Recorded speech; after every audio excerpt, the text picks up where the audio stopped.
제5회 국무회의입니다. 대통령께서 개회선언과 함께 모두 말씀을 하시겠습니다.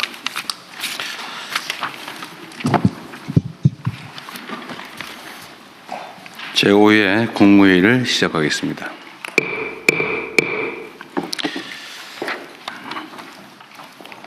이번 주말부터 설 명절이 시작됩니다. 모든 관계부처는 국민들께서 편안하게 또 즐겁게 연휴를 보내실 수 있도록 안전대책을 철저하게 수립하고 또 위급한 상황에 대비해서 비상대응체계를 2중, 3중으로 철저하게 점검해 주시기 바랍니다. 특히 최근에 가축 전염병이 확산이 돼서 농가에 시름이 큽니다. 민족 대이동 시기인 만큼 방역 상황이 악화되지 않게 가축 방역기관과 해당 지자체의 역량을 최대한 투입해서 집중해 주시기 바랍니다. 지난 1월은 통계 작성 이래 작성한 73년입니다. 통계를 작성한 73년 이래 상대 습도가 가장 낮은 건조한 날씨였다고 합니다. 산불 발생 가능성이 훨씬 높고 또 발생하면 진화하기도 어려운 상황입니다. 앞으로도 이런 상황이 계속될 가능성이 높기 때문에 산불 예방에 더 힘써 주시기를 바랍니다. 우리 국민 여러분께서도 혹시 입산하시거나 또 산 인근에서 소각 작업을 하거나 할 경우에 산불로 이어지지 않도록 각별히 신경 써 주시기를 부탁드립니다. 언제나 말씀드리지만 국민 안전에 관한 한 지나친 것이 모자람보다 100배 낫습니다. 철저하게 대비해 주시기를 부탁드립니다. 웬만하면 국회에 이제 이런 얘기 안 드리려고 했는데 좀 말씀을 드려야 될 것 같습니다. 지금 대한민국이 처한 상황은 과거의 평상시와 좀 다릅니다. 국제사회의 불안정성이 매우 높고 또 국가 간 경쟁이 질서까지 무너져 갈 정도로 치열합니다. 이런 상황에서는 국내의 단합과 또 개혁 조치가 매우 중요합니다.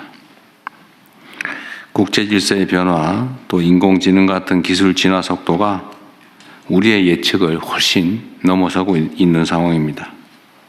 우리가 아무리 열심히 달려도 다른 나라보다 더 빨리 달리지 않으면 바로 경쟁에서 뒤처지는 그런 엄중한 현실입니다.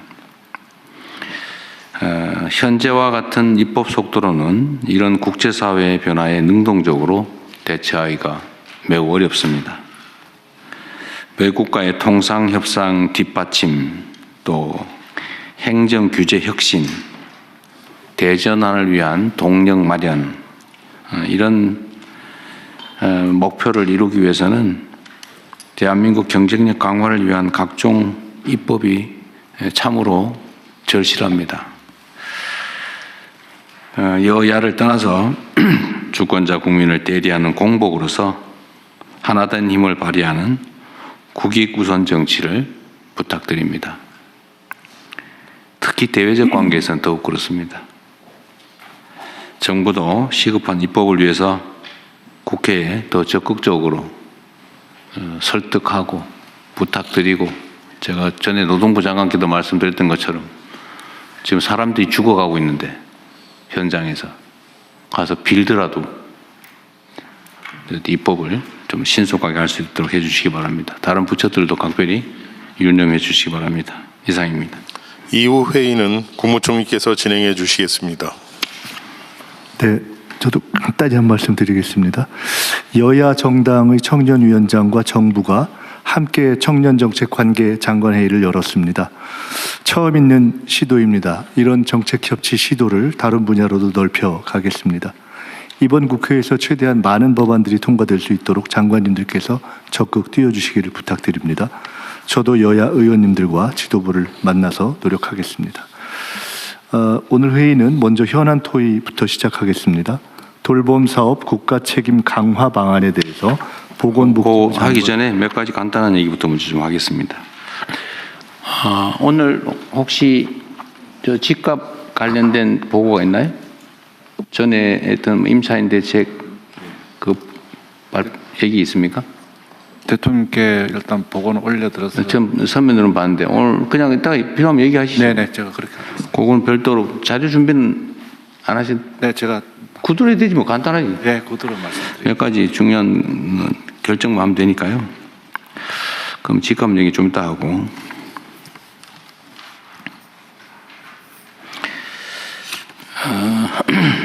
이 민주주의라고 하는 게 말씀드렸던 것처럼 국가 간 경쟁에서 매우 중요한 요소가 된 것 같습니다. 국가 구성원들의 역량을 최대한 발휘하게 하는 것은 자율성과 민주성이죠. 민주적 역량에 따라서 국가 경쟁력이 결판나는 시대가 온 것 같습니다. 그리고 이 민주주의는 여러 영역에서 이제 현실화되긴 하지만 사실 국회가 아주 모범적인 공간이기도 합니다. 국민을 대표하는 대의기관이죠. 그래서 국회에서 이루어지는 모든 일들은 매우 중요한 의미가 있습니다.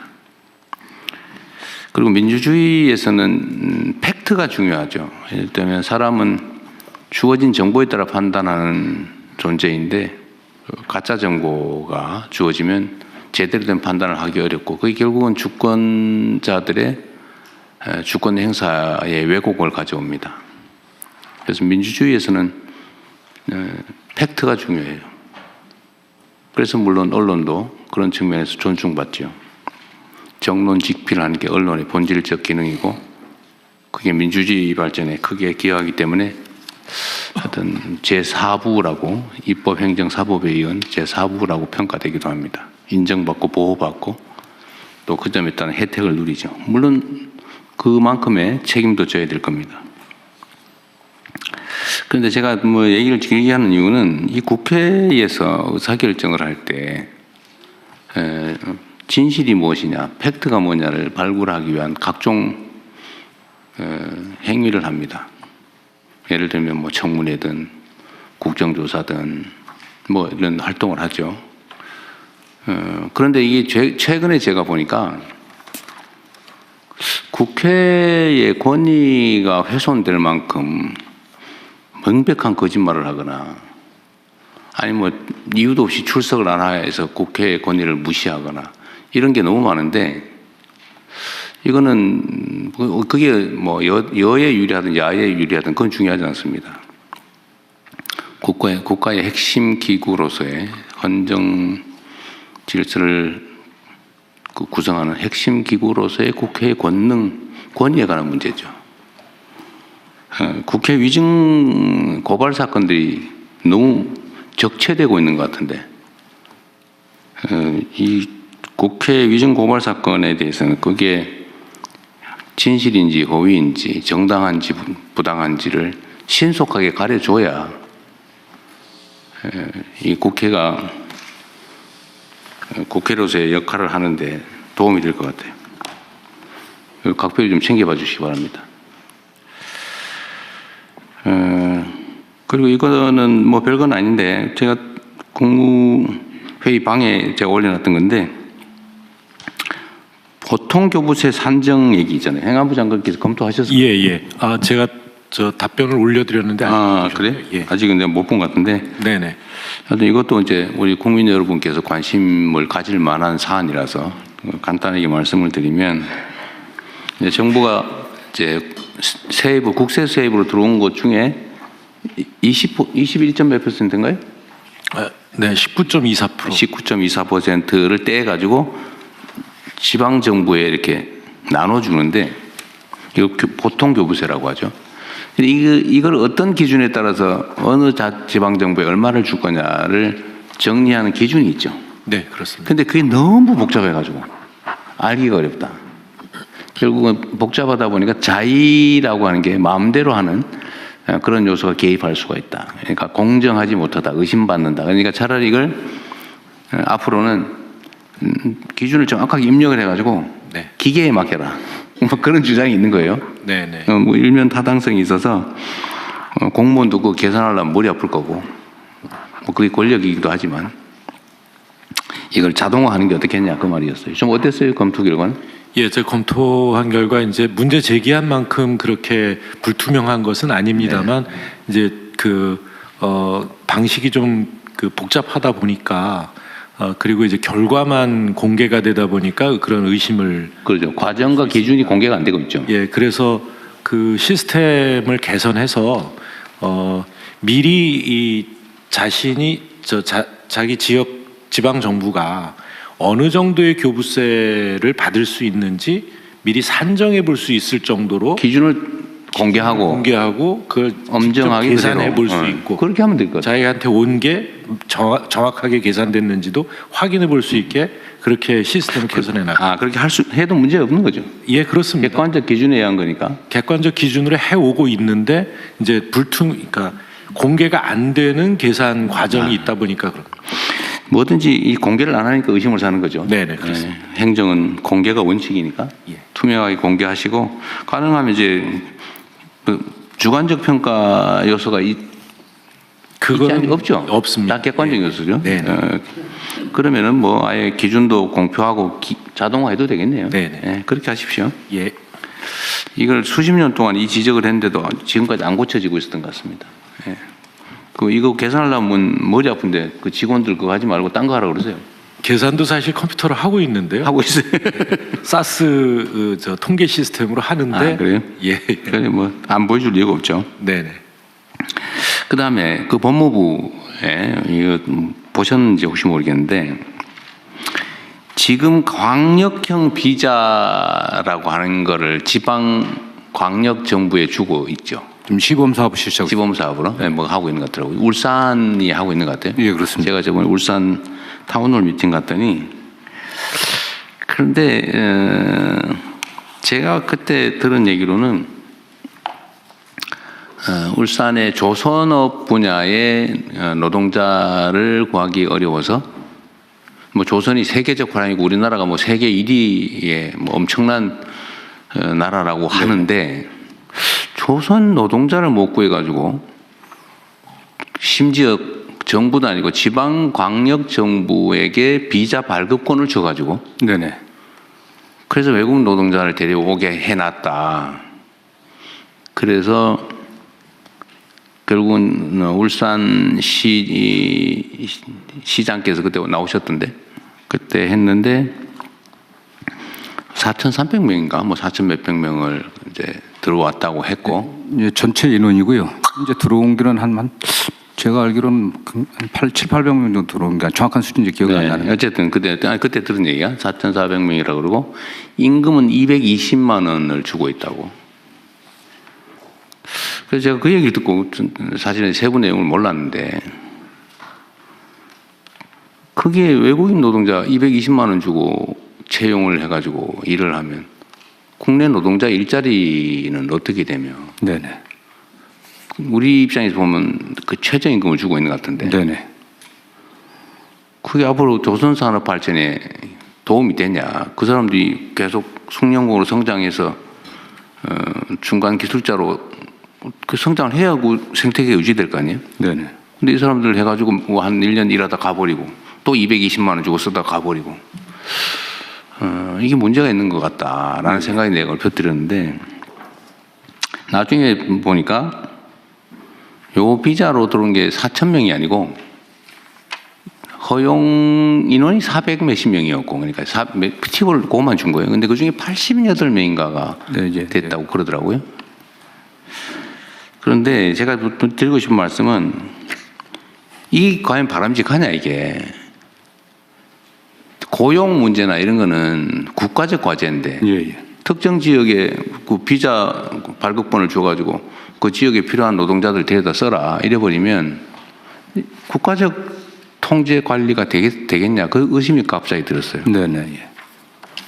예. 지금 당장 판단하기 어려우실 수 있는데 요거를 계속 유지할지 시범 사업이니까. 예, 시범 사업입니다. 그럼 평가도 얼른 해보고 과연 이게 정말 유지를 할 필요가 있는지 좀 점검해서 다음에 보고를 한번 해주세요. 예, 그렇겠습니다. 여기 임금 문제하고 지금 들어오는 게 전체 조선 노동자의 과거 20%였는데 지금 30%까지 안에서 지금 외국인 노동자를 채용하고 있거든요. 그래서 조선 산업 분야의 노동자를 30%나 외국인 노동자로 쓰고 있다고. 예, 현재 그렇게 되어 있습니다. 이거 좀 20% 좀 낮추는 문제하고 임금이 최초에는 그 GNI의 80% 정도면 대개 한 3,500만 원 정도 내외였는데 줄여갖고 지금 최저임금으로 하다 보니까 지금 대통령님 말씀하신 것처럼 떨어졌고요. 그래서 요게 최저임금이 아니라 지역별 그 생활임금 정도 수준은 돼야 되지 않겠냐라는 논의도 있는데 어쨌든 이게 국내 노동자들의 임금을 낮추는 그런 문제들도 있고요. 어쨌든 이 사람들 최저임금 받아갖고서는 지역경제 활성화에 전혀 도움이 되지는 않습니다. 뭐 골방에서 있다가 그냥 최소한의 생존만 하고 나머지는 다 봉국 송금하고. 이제 다만 과거에 산자부를 통해서 저희가 추천 들어오는 거하고 광역형 비자의 차이는 뭐냐면 광역형 비자는 지자체에서 현지하고 협의해갖고 현지에서 좀 양성을 합니다. 통합교육, 한국어 교육도 좀 시켜갖고 보내오는 거거든요. 네, 어쨌든 요건 면밀히 좀 검토를 해보겠습니다. 그러십시오. 이게 우리 산업부 장관님 어디 계세요? 지금 마스가라는 이 뭐 해가지고 우리가 이제 조선 분야의 전 미국 진출도 어쩔 수 없이 하게 될 수도 있고 그죠? 또 뭐 경제적 요인으로 따지더라도 우리가 조선 분야는 경쟁력이 높기 때문에 계속 성장 발전할 가능성이 높잖아, 그죠? 네. 실제로 경쟁력도 뛰어나다고 하고. 그런데 이제 산업부 장관님, 노동부 장관도 얘기 좀 들어보세요. 이게 우리가 이제 국가 정책으로 특정 산업 분야에 예를 들면 재정도 투자하고 외교력도 집중하고 뭐 어쨌든 막 국가 역량을 총동원해 가지고 키우잖아요. 그 중에 하나가 이제 조선 산업이란 말이에요. 조선 뭐 원자력도 그렇고 뭐 방위산업도 그렇고 뭐 반도체든 뭐 첨단 기술 AI 다 그렇잖아요. 근데 어쨌든 거기에 뭐 국민들 세금을 투자하거나 어쨌든 국가 영향을 투자해 가지고 이제 성장을 시키는데 그 성장에 따른 결과물을 제가 선거 때도 이런 얘기를 자주 드렸습니다. 우리가 새로운 성장 영역을 발굴해내되 그 새로운 영역에서는 최소한 기회도 공평하게 성과물도 공평하게 좀 가지게 해서 이 양극화를 줄여나가겠다. 그래서 성장 발전과 양극화 완화, 그러니까 공평한 기회라고 하는 것은 사실은 동전의 양면처럼 결합되어 있어야 되거든요. 근데 지금 조선 분야는 하나의 예인데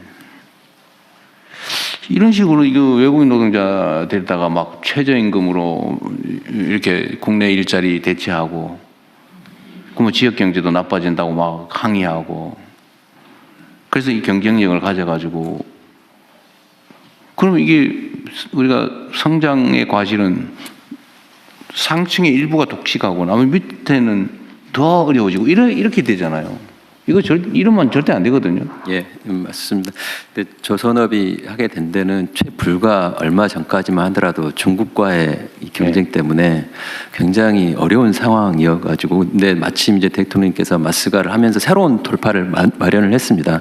그래서 앞으로는 조선업도 대기업 조선소뿐만 아니라 중소기업 조선소들 그리고 부품업체들 같이 대통령께서 계속 강조하셨던 게 생태계 말씀을 하셔서 생태계 관점에서 마스가 프로젝트도 진행을 해서 말씀하신 내용대로 뭐 일부 대기업만 어떤 이득을 보는 게 아니라 중소 조선사들, 협력 기업들 거기에 근무하는 노동자들까지 같이 어떤 혜택을 볼 수 있도록 그렇게 지금 방안을 마련하고 그 방향으로 가고 있고요. 지금 제 머릿속에서는 그 조선업의 그 외국인 노동자 30%까지는 안 되는 걸로 저는 생각해요. 내가 보기도 약간 그거는 의문이 들긴 해. 그렇게 많으면 이게 한번 확인해 보기로 하고. 아니 30%까지 허용되게 돼 있습니다. 허용돼 있다. 예. 그러니까 여기도 400 몇십 명 허용했는데 88명만 실제 채용했다고 하더라고요. 하여튼 그건 그렇고 노동부도 그런 문제에 대해서 목소리를 높여야 된다 그 말이에요. 근데 지금 조선 분야도 보면 일부 기업에서는 어쨌든 하청업체, 계열업체들의 상생 조치도 좀 많이 하는 것 같고 또 임금도 하청업체하고 본사 채용업체 임금도 똑같이 많이 뭐 같이 해주겠다라고 하는 그런 기업도 있더군요. 예, 그래서 대통령님 1월 23일인가요? 울산 다녀가시고 난 뒤에 후속 조치로 저희들이 어제 울산에서 조선업 르네상스 함께 만드는 좋은 일자리라는 주제로 타운홀 미팅을 했습니다. 거기서 나왔던 이야기가 한때 사양 산업으로 불렸던 조선 산업이 이제 K조선이라고 세계를 이제 호령하고 있는데 새 정부 들어서 가지고 선박 수주가 지금 앞으로 10년간 특히 아까 중국과의 경쟁에서는 이미 벌크선이나 컨테이너선은 중국에서 가져가고 저희들은 LNG라든지 방산 이쪽으로 완전히 특화돼 가지고 앞으로 10년간은 뭐 호황이 올 것이라고 하는데 제가 드렸던 말씀은 도크에 배가 쌓인다고 또 수주가 10년간 됐다고 해서 그게 르네상스냐. 결국 정부가 앞장서서 이 새로운 시장을 개척했다면 그 효과는 지역으로 또 좋은 일자리로 환류되어야만 그것이야말로 진짜 호황이라고 이야기할 수 있을 것인데 지금 벌어지는 일들은 수주는 많이 되었는데 결국 AI와 외국인 노동자에게만 의존해 가지고는 조선 산업의 미래가 없다. 이런 것으로 어제 많은 토론을 했습니다. 그래서 결과적으로 거기서 제일 많이 나왔던 이야기가 결국 청년들이 선호하는 매력적인 일자리로 조선업을 발전시켜야 되는데 그러려면은 원화청 간의 격차를 없애야 되고 또 외국인 노동자 같은 경우도 꼭 필요한 분야가 있습니다. 근데 지금 대통령께서 지적하셨던 내용은 원청까지 지금 외국인 노동자를 고용한다. 이거는 진짜 안 된다라는 이야기라서 앞으로 법무부하고도 잘 협의해가지고 E7, E9 이렇게 구분되어 있는데 E9은 노동부가 주관하고 있고 E7은 법무부가 주관하고 있는데 외국인 노동력에 대해서는 좀 통합적으로 관리할 수 있는 방안 고민하겠습니다. 어쨌든 다른 부처들도 다 마찬가지인데 우리 사회의 가장 심각한 문제는 양극화잖아요.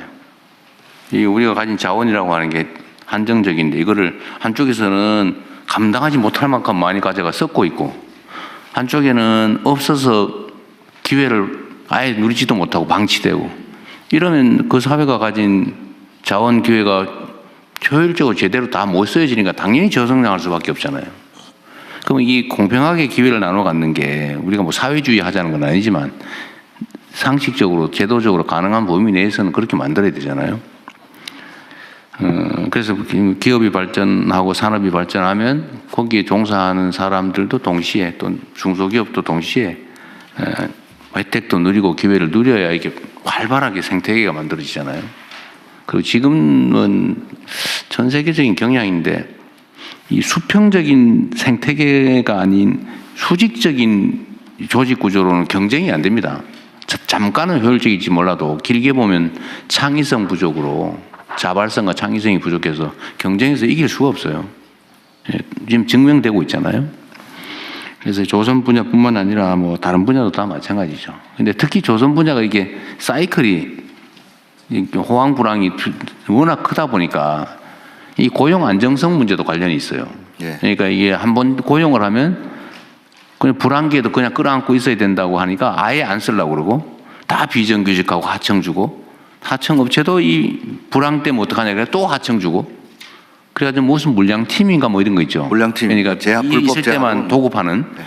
이게 비정상 구조가 만들어져 있는데 이 노동자들 입장에서도 고용 안정성도 중요한데 전체적인 일자리의 질을 높이려면 사실은 고용 유연성에 대한 일종의 뭐 양보라면 좀 그렇고 거기에 대해서도 좀 뭔가 대안을 만들어내야 됩니다. 이게 지키겠다고 버티지만 사실은 점점 줄어들고 그러니까 아예 신규 고용은 다 그냥 하청 주거나 비정규로 하거나 이래버리잖아요.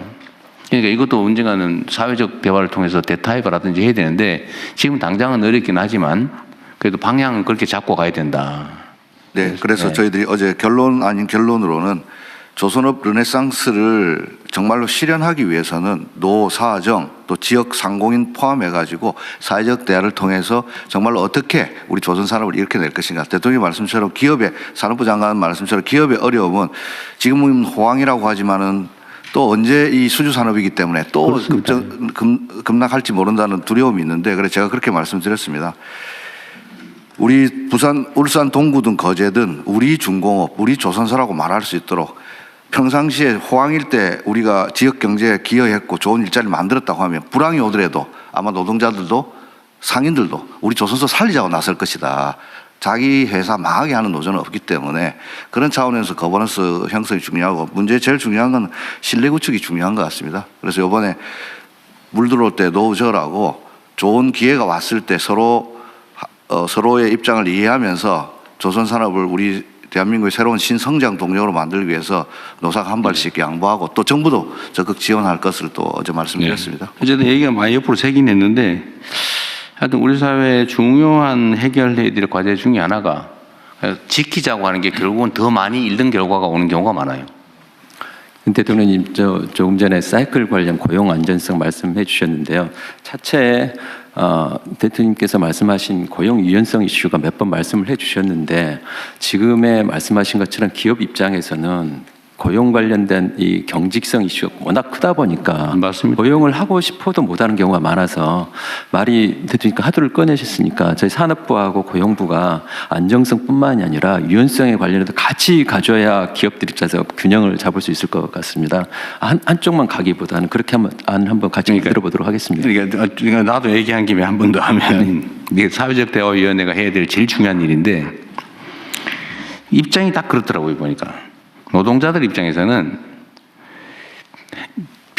정규직 자리를 가진 사람 입장에서는 해고되면 죽음이다. 나가면 너무 춥다.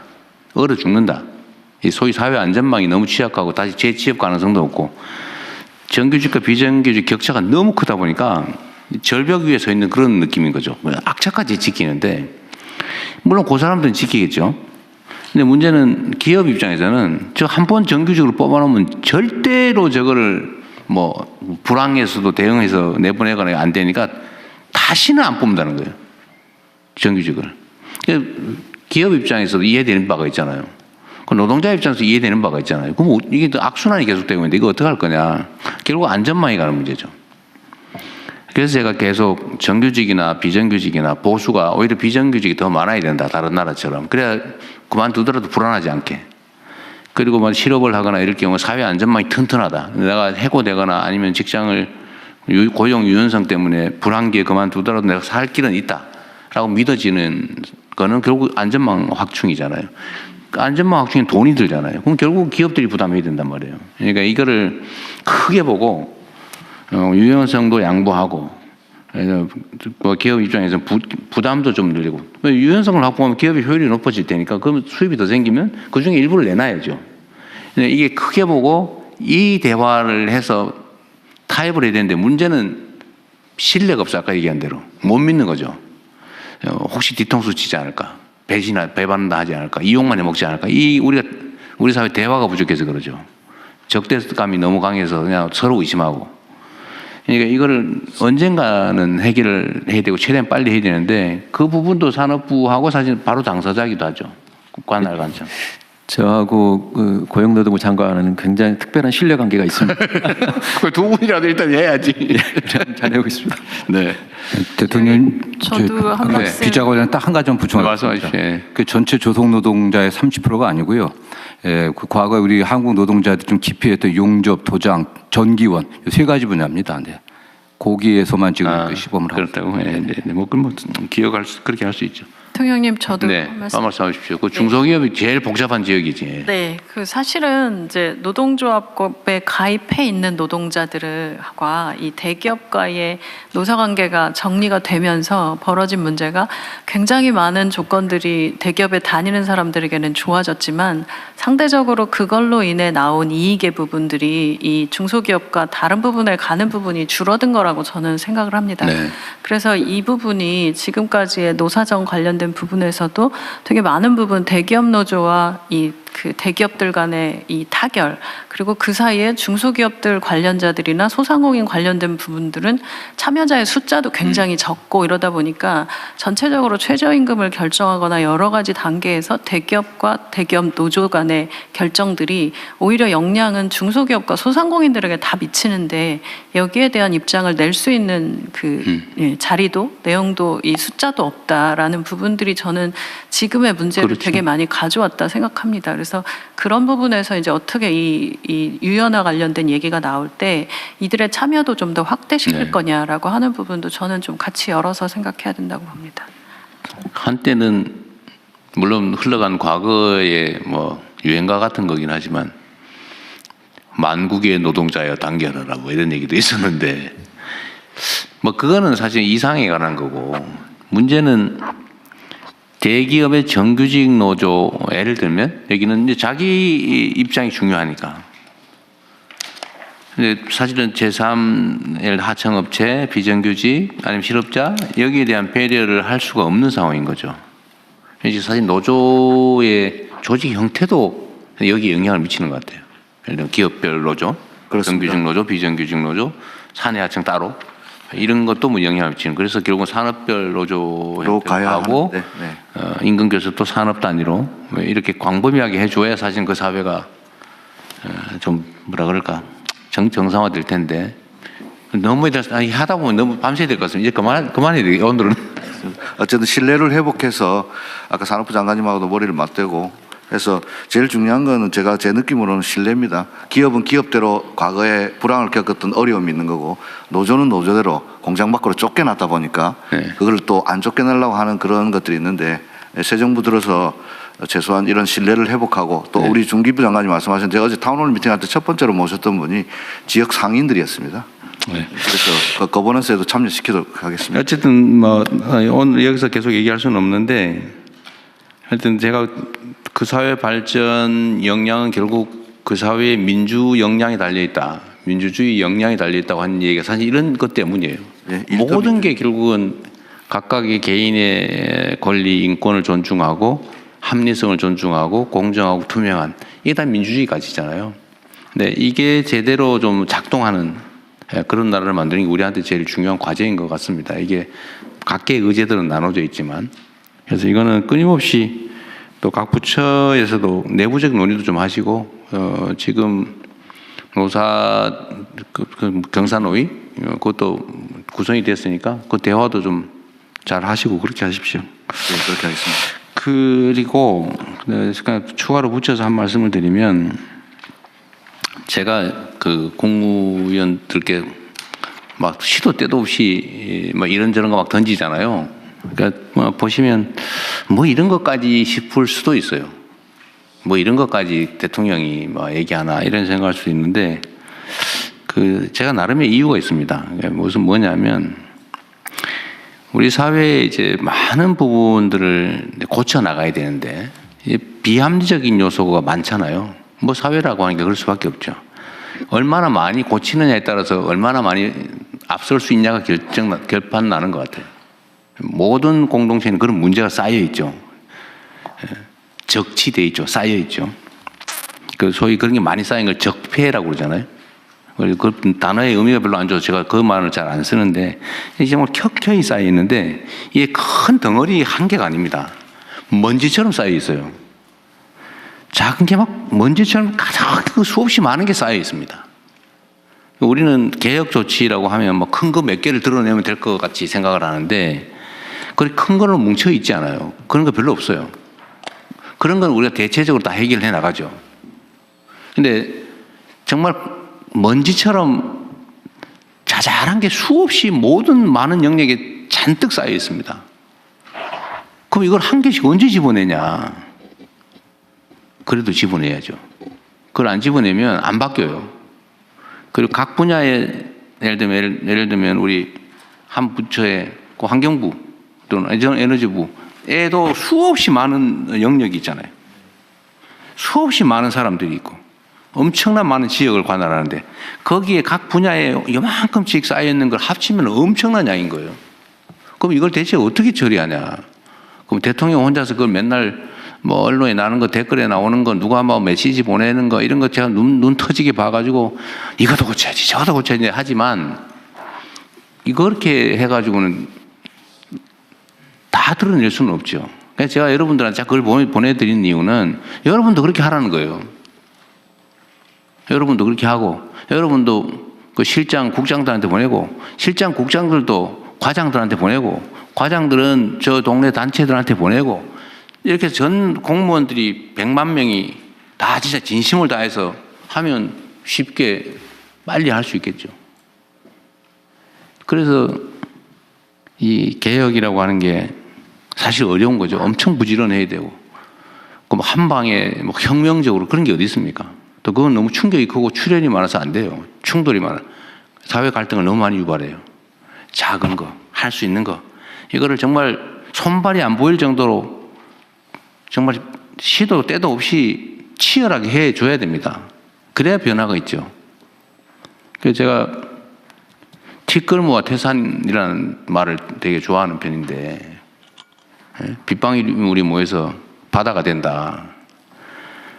이 개혁이라고 하는 것도 사회를 변화시키고 좋은 방향으로 이끌어가는 것도 자그마한 노력들이 무수히 쌓여서 가능한 거지, 그냥 뭐 획기적인 조치 한두 개 가지고 되는 게 아닙니다. 작은 거를 많이 하자. 요새 농림부 뭐 저기 농협 뭐 이런 거 뭐 유통 개혁 막 엄청나게 일 많죠. 열심히 많이 다니는 시대에 보니까. 모든 부처, 모든 공무원들이 또는 관련된 우리 국민들께서도 할 수 있는 일 범위 내에서 작은 거 정말 다음 세대를 위해서, 우리 남은 인생을 위해서라도 정말 열심히 해야 돼요. 이런 기회가 있을 때. 그리고 이게 제가 아침 내부 뭐 티타임 때 얘기한 건데, 예를 들면 우리가 있잖아요. 이렇게 그 놀이 장난감 있죠, 왜? 이렇게 휙 휘는 장난감이 이게 관절처럼 이렇게 휘는. 이렇게 휘잖아요. 원래는 이렇게 앞으로 가야 되는데, 이 조금씩 한 칸씩, 각 분야에서 한 칸씩 이렇게 하게 되면 결국 반대 방향으로 간다니까요. 이렇게 가야 되는데. 근데 결국은 사람들이 그러죠. 내가 관할하는 부분은 요 한마디니까 한마디 미세한 차이예요. 아이고, 이게 뭐 크게 영향을 미치겠냐. 또 이 분야, 또 다음 분야. 여기 조금씩 각도, 나 결국 반대로 간다니까요. 작은 게 아니라는 겁니다. 완전히 그 사회 발전 방향을 반대로 끌고 가는 치명적인 문제점이라는 거예요. 작은 거, 우리 주변에 있는 사소한 거라고 보여지는 것들이. 사소한 게 아니다. 우리 부처청 장관님, 그다음 청장님들이 이거 꼭 신경 써주세요. 우리한테 주어진 시간이나 기회가 그리 많지 않아요. 그리고 나중에는 별로 해도 효과도 없어요. 지금 해야 돼, 지금. 제가 잠을 설치는 이유가 사실 그런 거죠. 지금 하는 1시간하고 나중에 1시간은 가치가 또 달라요. 제가 대통령이 1시간은 5,160만 시간 이렇게 자꾸 얘기도 하지만, 그 시간의 가치도 임기 초에 있는 이 1시간하고 중반, 후반에 있는 1시간의 가치가 완전히 다르다. 지금의 가치가 가장 크다. 좀 그 말씀을 꼭 드리고 싶었습니다.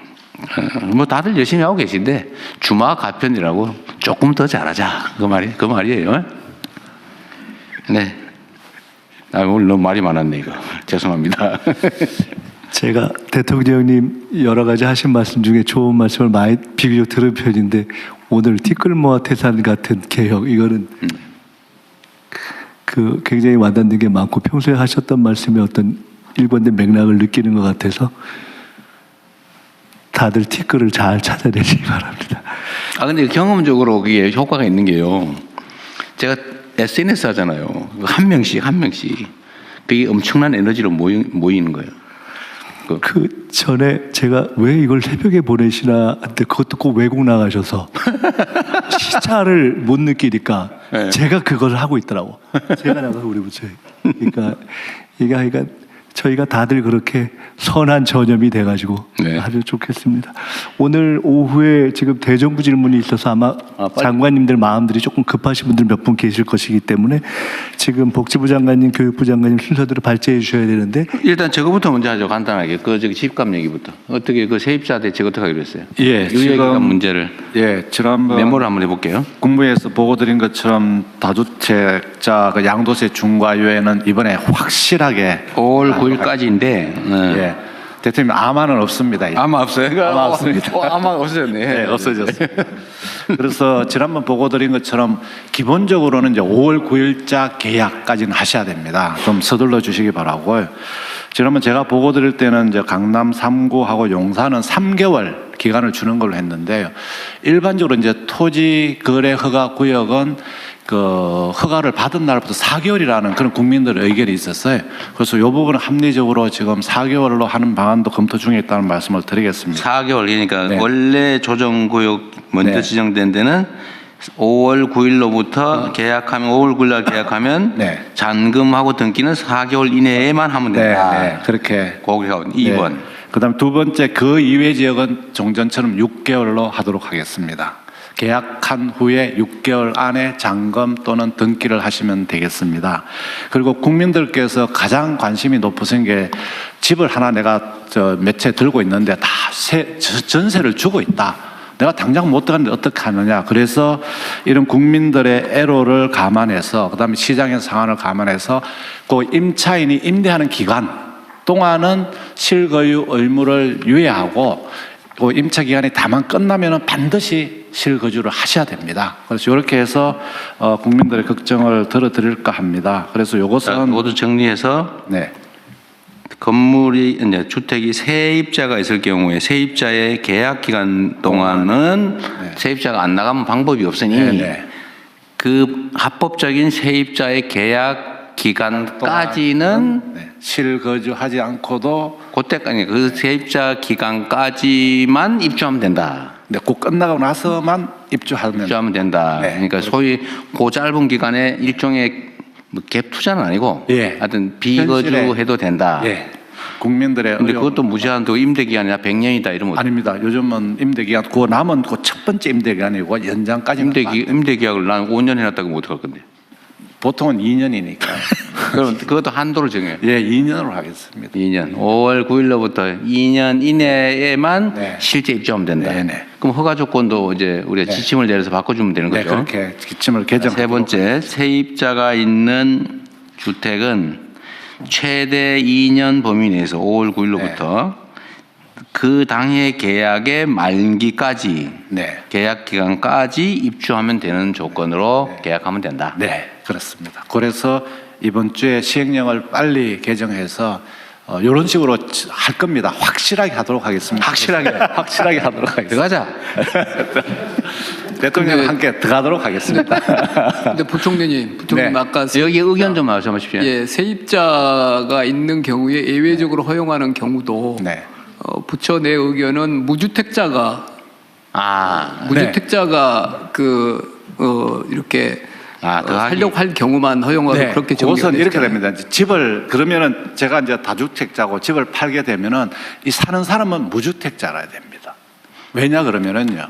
이걸 만약에 확대하게 되면은 이거는 세 번째 얘기에 네. 대해서만 그죠? 그러니까 임대 기간이 남아 있는 6개월 이내라면 아무 문제가 없고 6개월 이내면 되는 거야. 잔금이 없고 잔금 내고 들어가는 거니까 6개월 이내는 신경 쓸 거 없고 또 4개월 6개월 상관없는데 그 이상으로 임대 기간이 남아 있는 물건의 경우에는 매수인은 무주택자인 경우에 임대 기간까지 2년 범위 내에서는 허용을 한다. 이렇게 하잔 말이죠. 맞습니다. 그리고 아까 대통령이 말씀하신 5년 그거는 본인이 실제 내가 거기에 거주하겠다고 말하면은 임대차 보호법상 그거는 그냥 계약갱신이 안 됩니다. 그러니까 2년으로 딱 한정해도 됩니다. 그러니까 경제성장 최대 2년 범위 소입니다. 내에서. 네.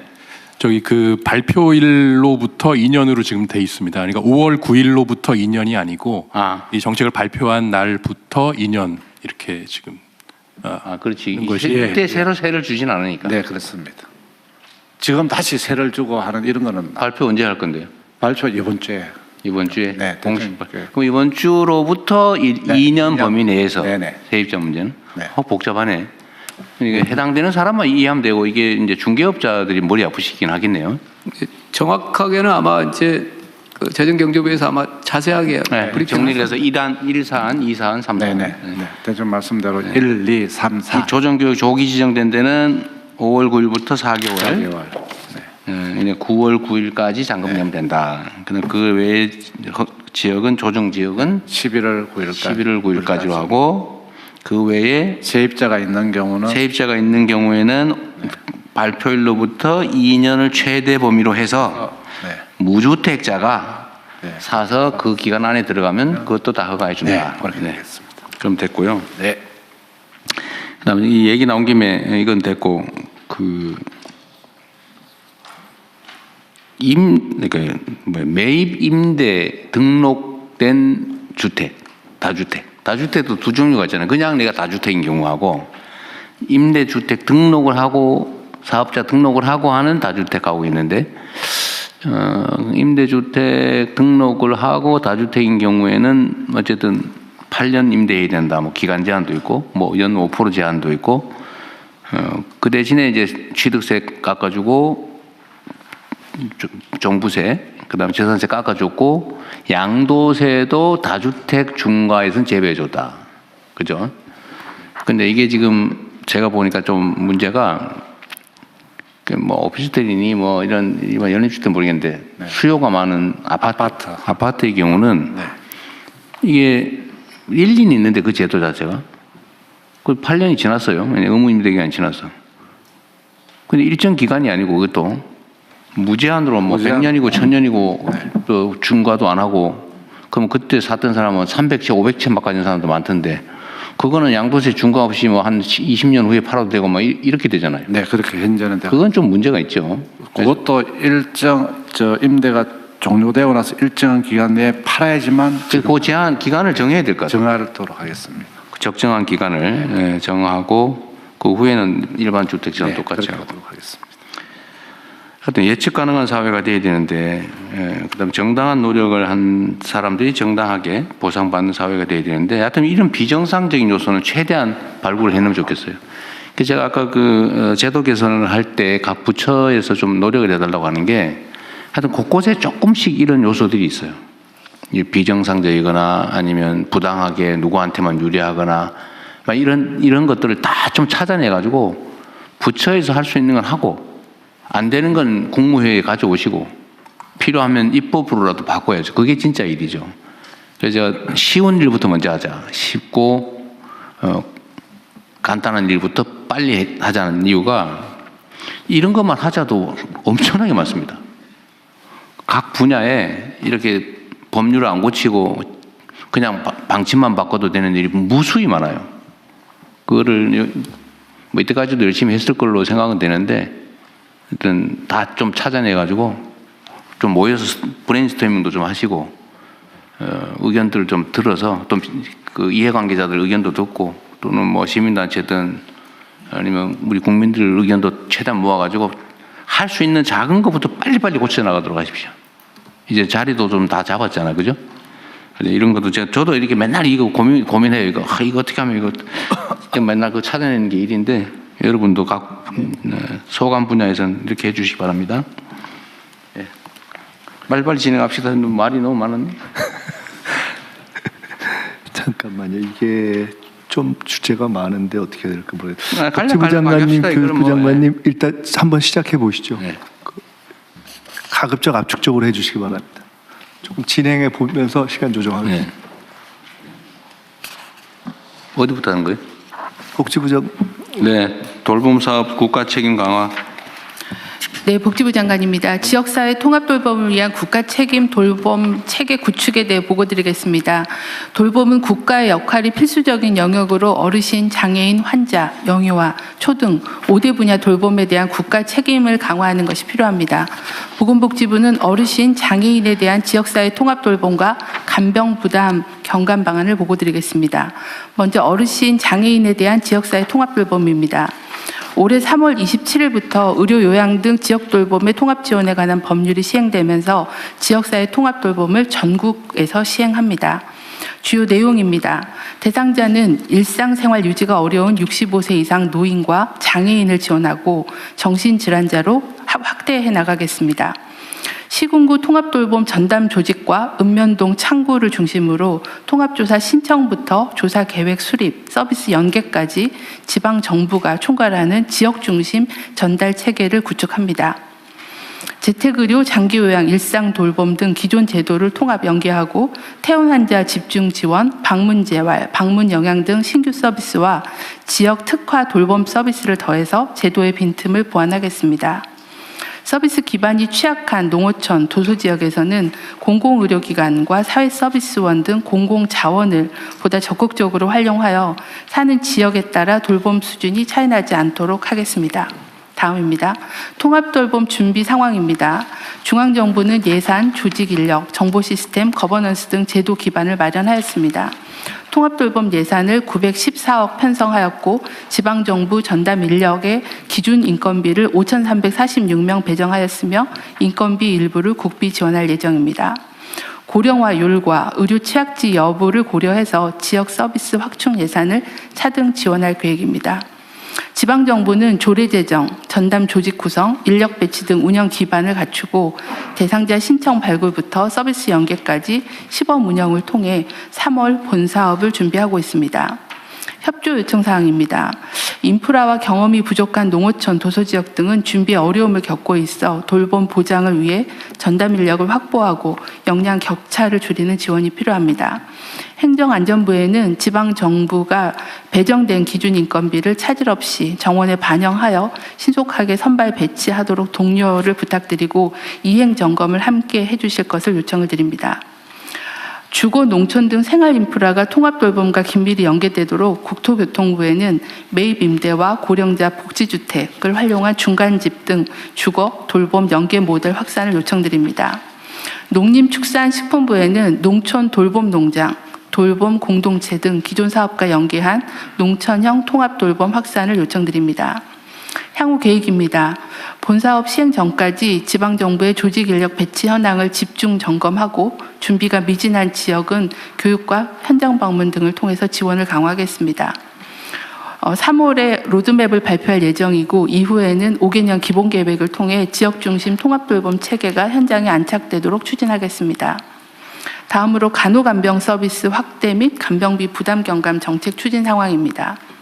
국민의 간병비 부담을 경감하기 위해 의료, 간병 필요도가 높은 요양병원 입원 환자에 대한 간병비 본인 부담 경감 추진 계획을 수립 중이며 올해 하반기에 발표하고 내년부터 시행하겠습니다.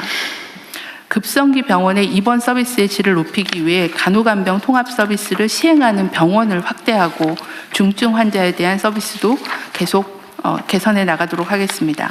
이상 보고를 마치겠습니다. 아주 간략하게 잘해준 것 조금 더 압축적으로. 네, 이어서 교육부 간단하게. 교육부도 있어요? 네. 맞벌이 가구가 증가하고 있고 가족 구조가 변화되면서 영유아 돌봄 수요가 계속 확대되고 있고요. 또 이게 근무 형태가 야간 교대, 주말 근무 이런 게 있어서 출퇴근 시간이나 방학 휴일 같은 때 그런 틈새 시간에 돌봄 수요가 또 늘어나고 있습니다. 영아에 대해서. 그래서 학부모가 안심할 수 있는 맞춤형 교육 돌봄 환경을 조성하고 촘촘하게 지원할 필요가 있습니다. 초등학교도 1, 2학년은 학교 돌봄을 집중 지원하고 있는데 고학년에 대한 돌봄, 심야, 또 방학 때 그리고 이제 긴급 돌봄 같은 것들이 여전히 좀 사각지대로 남아 있습니다. 그래서 저희 방안을 마련했습니다. 첫 번째, 영유아 돌봄 확대 그리고 질 제고 추진입니다. 유치원이나 어린이집에 다니고 있는 영유아에 대해서 맞춤형 돌봄을 운영하려고 합니다. 학부모님이 필요한 시간에 안심하고 자녀를 맡길 수 있게 기관 운영 시간을 확대하겠습니다. 아울러 거점형, 연계형 돌봄 운영을 통해서 다니는 기관 외에도 언제 어디서나 부담 없이 돌봄을 이용할 수 있게 하겠습니다. 아동이 기관에 머무는 동안 질 높은 교육 돌봄 서비스를 제공받을 수 있도록 연령과 발달을 고려한 프로그램을 개발해서 보급하고 어린이집 0세반부터 교사 1인당 아동 비율을 낮춰 나가겠습니다. 또 올해부터 아침 돌봄 인건비를 신설해서 돌봄 인력에 대한 현장 부담을 줄여 나가겠습니다. 다음은 가정 양육 영아에 대한 돌봄 서비스 강화입니다. 가정 양육 중에 긴급 일시적인 돌봄 수요에 대응하기 위한 시간제 보육 서비스의 질 제고를 위해서 교사 대 아동 비율을 1:3에서 1:2로 축소하겠습니다. 또 시간제 보육 운영 반도 확대해서 실제 이용 수요가 높은 지역부터 우선 고려해서 지역 간 서비스 격차를 완화하겠습니다. 아울러 서비스 이용자의 편의 향상을 위해 이용 예약 관련 기능 개선도 추진할 계획입니다. 두 번째는 온 동네 초등학교 돌봄 교육 추진입니다. 지역사회와 학교가 함께 협력해서 희망하는 학생에게 사각지대 없는 돌봄과 교육을 제공하겠습니다. 이를 위해서 지자체와 학교 간의 협력 체제를 구축하고 학교와 지역 돌봄기관 간의 역할을 분담하며 학교와 지역의 돌봄 인프라 확충 등을 지원하겠습니다. 돌봄보다 교육에 대한 수요가 더 큰 초등학교 고학년들에게는 방과 후 교육 참여를 중점 지원하겠습니다. 이를 위해서 올해 3학년을 대상으로 연 50만 원의 방과 후 프로그램 이용권을 도입하겠습니다. 다음에 범부처 협력 과제입니다. 돌봄 확대에 따른 현장의 부담을 완화하고 인력 부족을 해결하기 위해서는 범부처 협력을 통한 돌봄 인력 확충이 필요합니다. 그래서 복지부에 그 노인 일자리 사업과 연계해서 유아 돌봄 인력을 확보해서 돌봄이 안정적으로 운영할 수 있도록 지원하겠습니다. 초등 돌봄 사각지대 해소를 위해서는 학교와 지역 돌봄기관의 인프라를 함께 확충해야 됩니다. 그래서 지역별 돌봄 인프라 확충 수요를 파악해서 학교 돌봄 교육 내실화는 교육부가 하고 지역 돌봄 내실화는 복지부와 성평등부가 중심이 돼서 부처 간 협력을 통해 인프라 확충을 지원하도록 하겠습니다. 교육부는 관계부처 및 지자체와 긴밀히 협력해서 영유아 및 초등 돌봄 공백을 해소하기 위해 노력하고 현장에서 체감할 수 있는 돌봄이 이루어지도록 지속적으로 점검 관리해서 국가 책임 돌봄 강화를 위해 최선을 다하겠습니다. 네, 이상 마치겠습니다. 네. 나머지 보고들은 서면으로 참조하시면 될 것 같고요. 네. 그거는 그냥 발제를 들으신 것으로. 네, 그러면 됩니다. 네, 뭐 열심히 해야 될 일이니까요. 네, 총리님 저희 한 2분 정도만 저희 성평등 가족부에서 하고 있는 돌봄에 대해서도 좀 소개해드리고 싶은데요. 그러니까 지금 복지부와 교육부 관련 돌봄이 나왔었는데 사실은 성평등 가족부에서는 지속적으로 영유아 아이 그리고 초등, 중등 대상의 사각지대 해소에 돌봄 역할을 맡고 있었습니다. 전국에 사실 시군구 355개의 방과후 아카데미를 통해서 15,000명 가량의 초등 고학년과 중학생 돌봄이 이루어지고 있습니다. 그리고 12세 이하 자녀 대상으로는 아이돌봄 서비스가 제공되고 있어서 더 많은 국민들께서 성평등 가족부의 센터를 통해서도 이런 돌봄을 이용할 수 있도록 좀 말씀드렸습니다. 네, 이상입니다.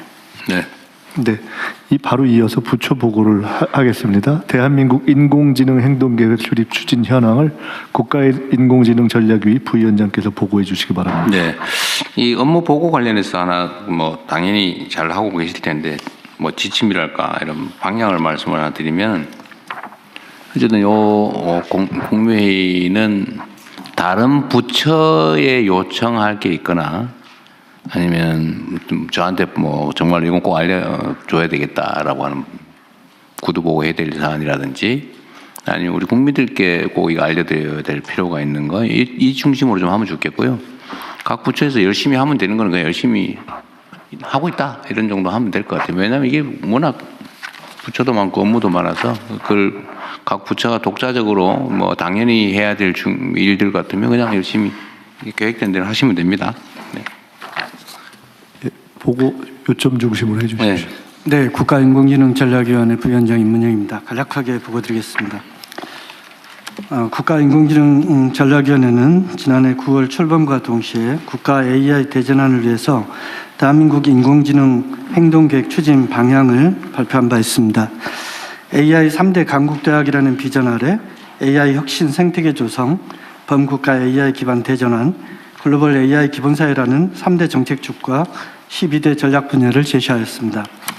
위원회는 출범 후 3개월 동안 100여 차례 회의와 끝장 토론, 국가 CAI와 협의와 논의를 거쳐서 지난 11월 말에 대한민국 인공지능 행동계획 초안을 마련했습니다.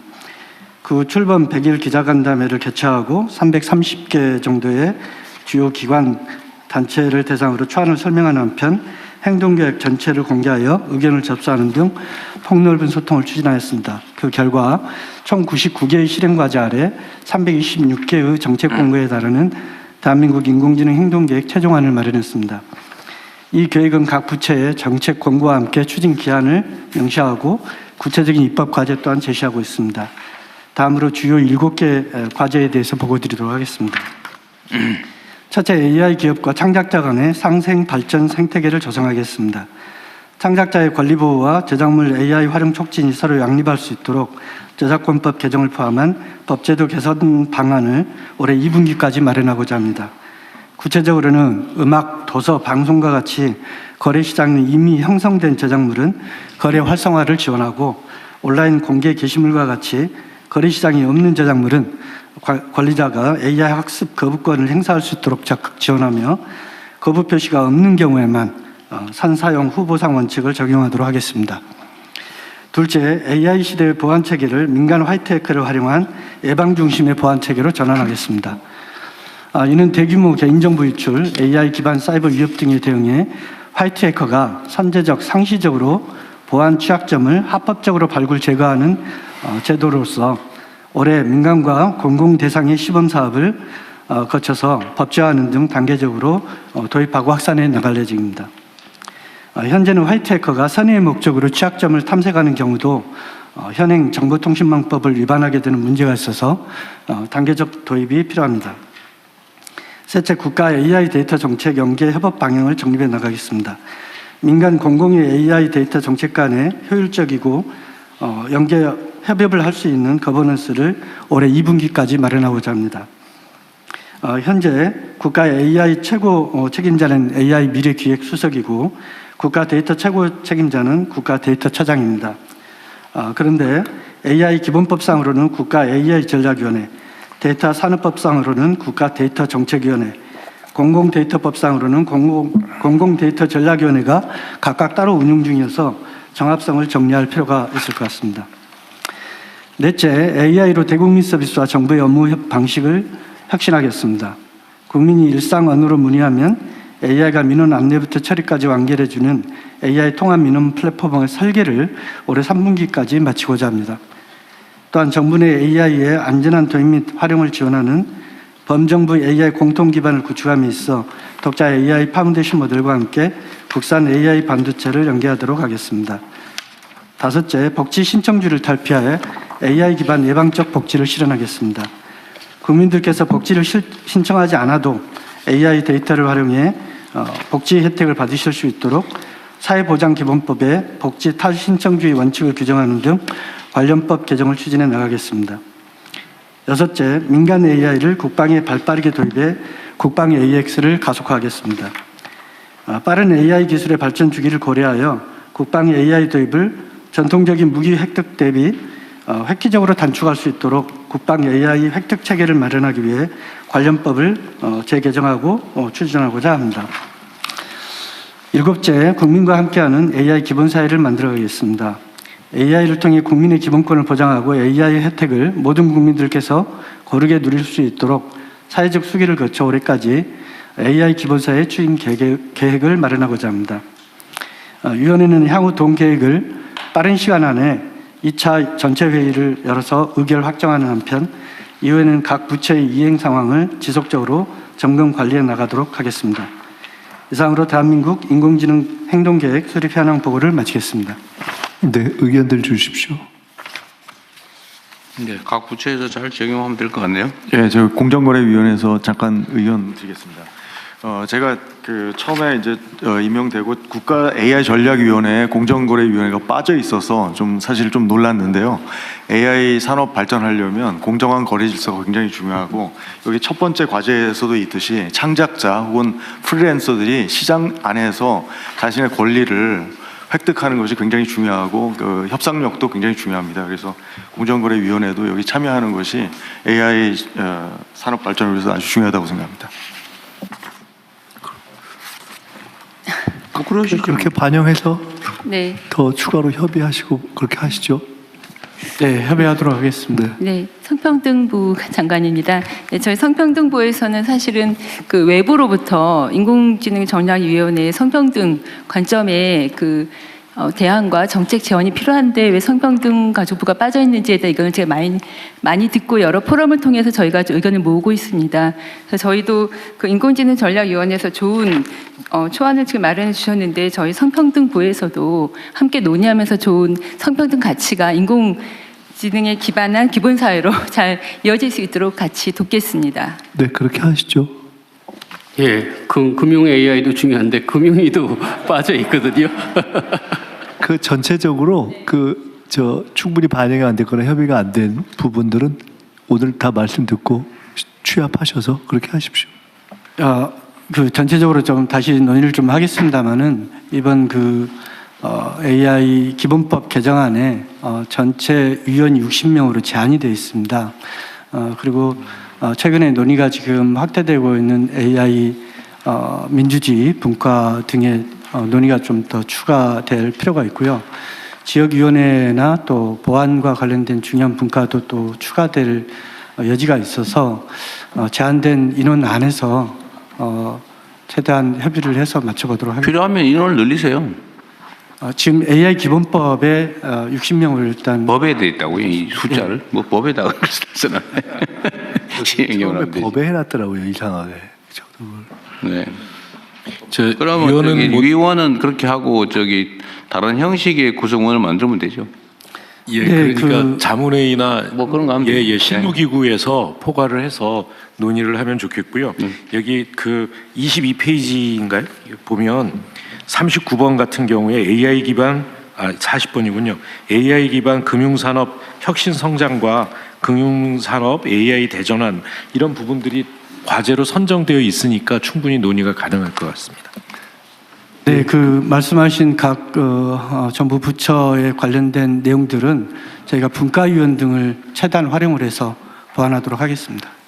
법에 있는 분과위원회의 위원이 아닌 다른 방식을 활용해서 충분히 하실 수 있을 것 같습니다. 그렇게 진행해 주시면 자문위원 하든지 네, 알아보겠습니다. 박이정탐부입니다.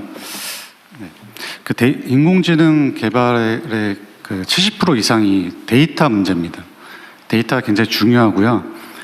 지금 사실 기존에는 비전문가들이 데이터 작업을 해서 지금의 생성형 AI를 만들었는데 이제 앞으로 이제 피지컬 AI, 이제 산업 제조 AX 이런 것들 하려면 전문가들이 데이터를 만져야 됩니다. 사실 작업이 더 좀 쉽지 않고 굉장히 좀 난이도 있는 작업이라 할 수 있습니다. 그래서 지금 사실 인공지능 우리가 성공을 시키기 위해서 이 데이터 거버넌스가 굉장히 좀 중요하고요. 그래서 대통령께서 이제 데이터 처장께서 이제 처장이 이제 최고 데이터 책임자 이제 지정을 하셨고, 근데 사실은 데이터 처에서만 이 데이터 거버넌스 정립이 하기가 어려울 거고, 사실 과기정통부, 행안부, 이제 민간 공공 데이터들을 그리고 앞으로 이제 우리가 제조 AX든 피지컬 AI를 하는 데 있어서 이런 데이터들을 어떻게 우리가 체계를 만들고 할지에 대한 이 준비가 굉장히 중요하다고 생각합니다. 그래서 아마 데이터처에서도 이런 데이터법 관련해서 이제 좀 고민을 하고 계신데 이 부분은 같이 좀 저희도 적극적으로 나서서 좀 같이 논의를 좀 하도록 하겠습니다. 예, 데이터처장 말씀드리겠습니다. 부총리님께서 그 부분을 총괄하시는 거니까 원래 그 부분 같이 회의를 소집하셔서 한번 의논해서 틀을 정리하시죠. 네, 지금 데이터 산업법에 잠깐 얘기 좀 하고 위원장 잠깐만 말 좀 마저 하십시오. 네, 그래서 지금은 이제 어쨌든 간에 국가 CDO가 이제 데이터처가 됐는데 사실은 지금은 이제 과기 장관 회의에서 또 AI 거버넌스 관련된 논의도 있고. 그래서 좀 같이 좀 긴밀하게 좀 논의도 해야 될 것 같은데 어쨌든 지금은 국가 데이터처가 이런 데이터 거버넌스를 잘할 수 있게 지원을 해줘야 될 것 같고요. 그런데 AI 활용에 있어서에서만큼은 어쨌든 지금 과기정통부 그리고 과학기술 관계장관 회의에서 논의하고 있는 이 아젠다들이 있습니다. 그래서 같이 좀 연결해서 긴밀하게 논의를 하면서 이 법제화할 것들은 법제하고 체계를 만들 것들은 잘 만들어 가야 저희가 좀 이 AI 시대 준비를 잘 할 수 있을 거라 생각을 하고 있습니다. 데이터 청장이 아까 먼저 얘기하려고 했던 것 같아요. 예, 데이터처장입니다.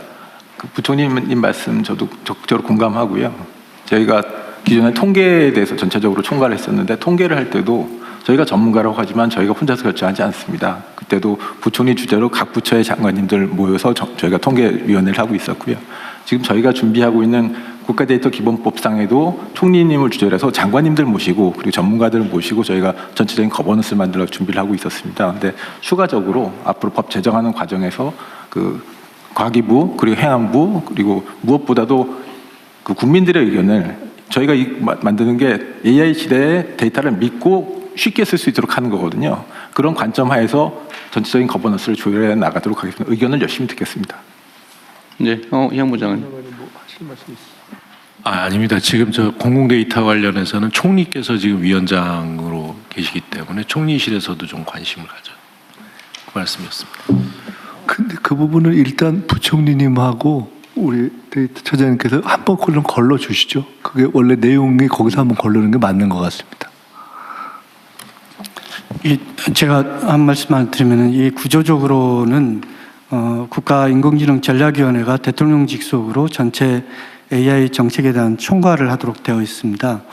따라서 국가인공지능전략위원회에서 전체 AI와 데이터에 대한 거버넌스 그림을 그리고 거기에 맞춰서 각 부처에서 해야 될 역할들을 이렇게 정리해 나가는 방식이 맞다고 생각이 됩니다.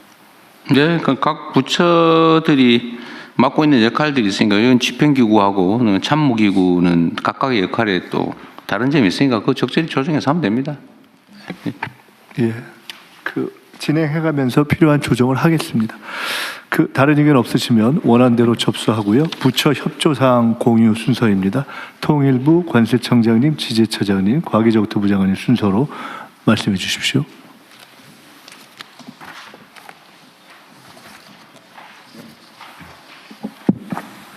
예, 책상에 이재명 정부의 한반도 평화공존정책 그 책자가 있는데요. 홍보 협조를 구하는 이유는 우리 정부의 대북 정책인 한반도 평화공존정책에 대해서 정부 내에 숙지율을 높여서 국민적 지지 기반을 넓히기 위한 겁니다. 대북 정책은 우리 정부의 정체성입니다. 각 부처에 찾아오시는 외빈들, 특히 경제부처에 많이 오실 텐데 코리아 리스크에 관심이 있고 대북 정책을 묻는 경우가 많다고 들었습니다. 숙지해 주시면 도움이 될 겁니다. 추진 배경은요, 광복절 경축사 등 주요 계기에 대통령께서 제시한 한반도 정책의 주요 방향을 토대로 한반도 평화공존 정책 추진 체계를 정립했습니다. 설명 책자를 만들어서 정부기관, 주민센터, 초중고등학교 등에 총 26,000부를 배포했고 앞으로 해외판을 제작해서 재외공관, 주한공관, 국제기구 등에 배포할 예정입니다. 평화공존에 대한 철학적, 역사적 뿌리를 바탕으로 주요 내용입니다. 한반도와 동북아의 평화를 지향하는 국민적 염원을 반영하고 있습니다. 안중근 의사의 동양평화론 정신을 잇고 노태우 정부의 남북기본합의서 채택 이래 역대 정부가 35년 동안 지속해온 평화공존 정책의 역사적 흐름을 계승합니다. 한반도에서 적대와 대결을 종식하고 싸울 필요가 없는 평화를 만들어 나가겠다는 이재명 정부의 확고한 철학을 반영하고 있습니다. 그 표에서 목표와 추진 원칙을 좀 숙지해 주시면 좋을 텐데요. 평화공존 제도화, 공동성장 기반 구축, 그리고 전쟁과 핵 없는 한반도 실현이 우리 정부의 목표입니다.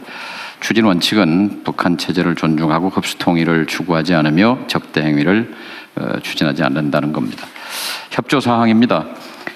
국내외 공감대 확산을 위해서 배포된 그 설명 책자를 적극 활용해 주시면 감사하겠습니다. 외교부, 재외동포청, 평통 등 공관 활동, 외교사절 방문 그리고 해외 행사 등 계기에 책자를 활용해 주시고 보훈부, 국방부, 교육부 등에서 행사, 교육 등 계기 시에 책자를 활용해 주시고 특히 문화체육관광부에 협조를 부탁드립니다.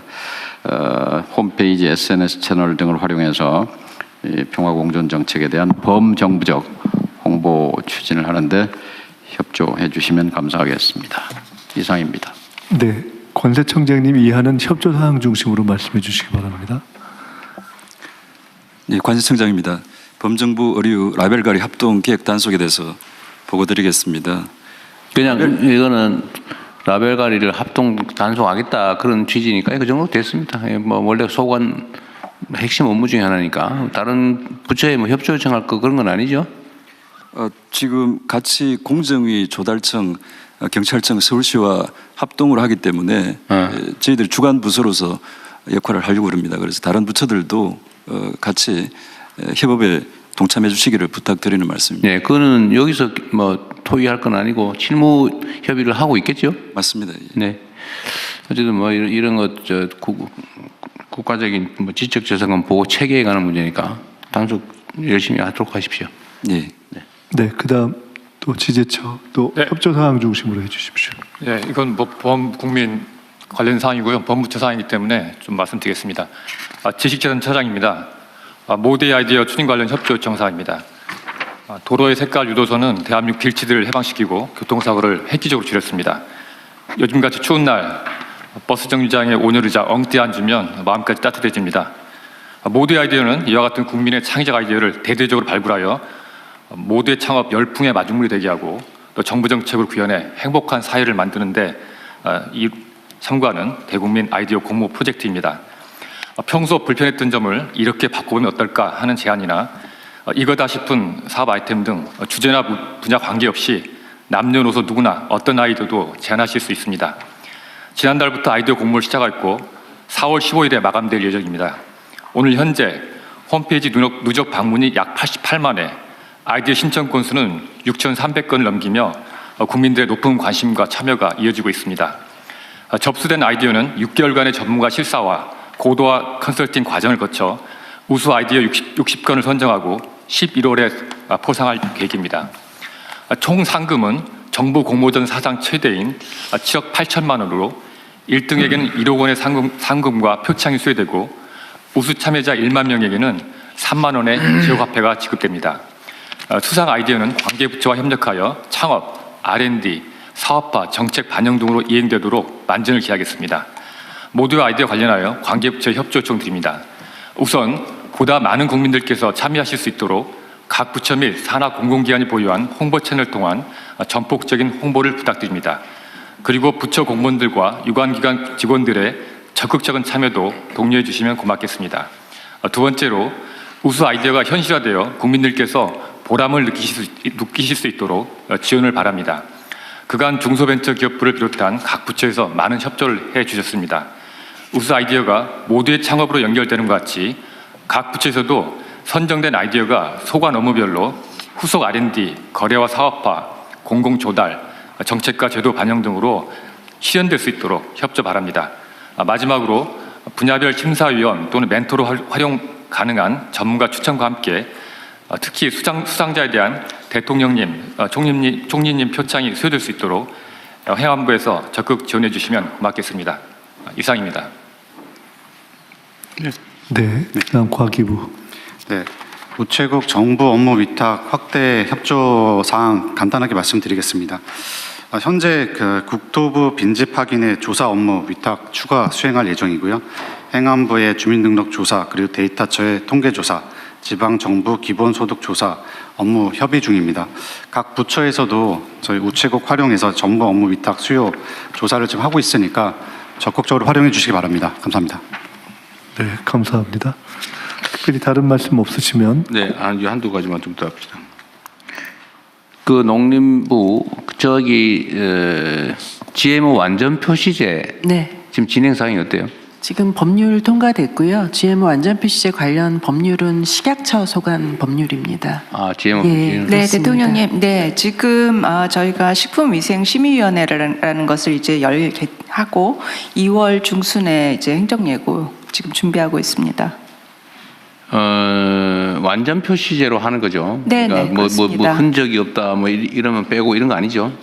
네, GMO 완전 표시제 관련해서 지금 이미 법은 작년에 통과되었고, 하여튼 뭐 콩으로 간장을 만드는데 간장에는 콩의 모양이 없으니까 이거는 해당이 없다 이런 거 안 하고. 예, 전 제조 공정에서. 그렇죠. 그러니까 예를 들면 콩으로 만든 된장으로 만든 첨가제가 들어간 식품도 다 표시하는 거죠.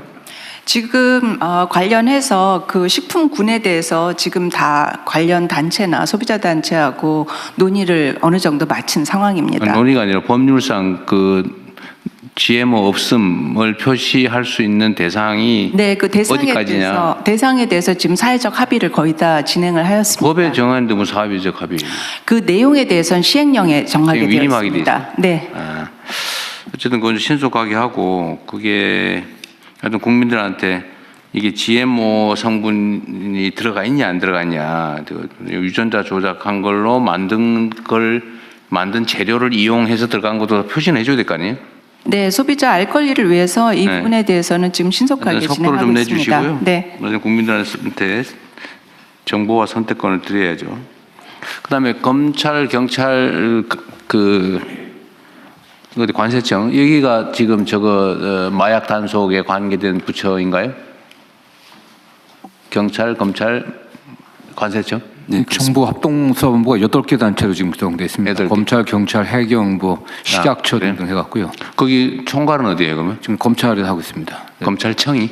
예, 아니면 수원지검에 법무부가? 합동수사본부를 만들어갖고요. 검찰청? 예, 수원지검에 마약수사 합동본부 형태로 운영하고 있습니다. 관세청은 뭐 기타 듣고. 예. 지금 단속 실적은 좀 어떻습니까? 지금 우리 사회에 이게 심지어 무슨 수험생 뭐 잠안 오는 약이라고 그 마약 성분도 ADHD 그런다고 하는 소문까지 있고 그게 무슨 가정주부들까지 파고들고 골목까지 그리고 무슨 업소 이런데 뭐 너무 광범위하게 확산된다는데 실태 상황은 좀 어떤 것 같습니까? 예, 경찰청장 직무대행 말씀드리겠습니다. 과거에는 마약이 은밀하게 이렇게 이제 일부 마약 하는 사람들만 했었는데 지금은 온라인으로 이렇게 마약이 이렇게 배달이 되고 또 그 결제도 이제 가상자산 이런 걸 통해서 하다 보니까 많이 확산이 돼 있습니다. 그리고 학생들한테는 이게 이제 살 빼는 약이다 이렇게 해서 그런다고요? 예, 그렇게 하고 또 잠안 오는 실태 어려운 점은 알겠는데 예. 지금 실태 상황이 그렇다는 건 대충 이해를 하겠는데 지금 시간이 그러니까 어떻게 단속하고 억제하고 있냐 그 말씀을 좀 듣고 싶으세요. 저희 경찰에서는 이제 식약처와 협력해서 이제 의료용 마약 유통에 대해서도 단속을 하고 또 이 마약이 이제 관세청을 이제 세관을 통해서 이렇게 들어오는 마약은 또 세관과도 협력을 하고 저희 또 내부적으로 이제 마약 신고를 받아서 밑에서부터 이제 마약 투약자부터 마약 공급책으로 이렇게 올라가면서 이렇게 하는 수사도 하고 다양한 방법으로 이렇게 수사를 진행을 하고 있습니다. 그냥 통상적인 얘기밖에 안 되는데 검찰청 관세청 말씀드려도 될까요? 네, 말씀하시면 먼저. 대통령께서 작년 말에 업무보고 때 지시하신 이후에 저희들이 보다 더 촘촘하게 국경 단계에서 단속을 강화하고 있습니다.